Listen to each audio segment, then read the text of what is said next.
I love the old classic monster flicks.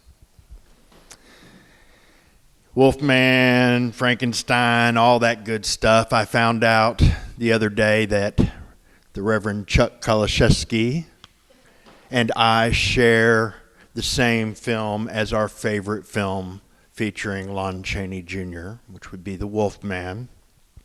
And I love that movie because it is a biography about me. And it's a biography about you, even if you may not realize it.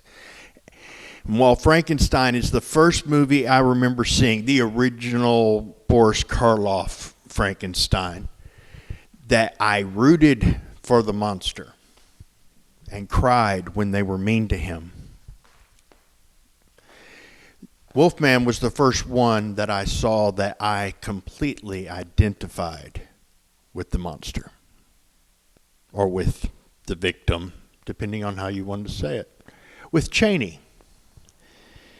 Because even as I watched it in elementary school, I was old enough and understood enough and was self-aware enough to realize that I had moments where I did not have enough control, where I didn't have the willpower, where I was doing stuff I shouldn't be doing, and I was hurting people, and I was doing bad things, even though I didn't want to, because I did want to.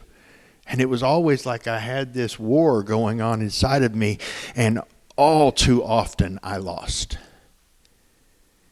And nothing I could do changed it. I couldn't figure out how to stop it. And you know the cure for the werewolf is a silver bullet, because the only way to really stop it is to kill it. Death is the cure. And see, Paul knew the same thing. And he said in Romans 7 that what I know is right and want to do, I fail to do it. And what I know is wrong and know I shouldn't do and don't want to do, I do it all the time. And that is all of our lives without Jesus, because we have a curse. I mean, that's not a joke. It's not a metaphor. It's flat out there in Genesis. We are under a curse that makes our nature fall under the law of sin and death, meaning that you have no choice but to sin, because sooner or later you will. And sin leads to destruction and death of you and those around you. And the cure is death. But we have a God who loves us enough that he took the bullet for us. He figured out a way to satisfy justice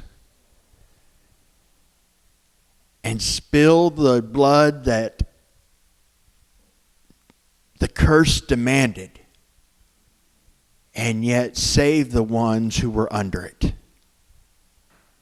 And Jesus came and took on flesh and managed to walk among us and rub shoulders with us and eat with us and fellowship with us and hang out with us and love us and not get our curse all over him.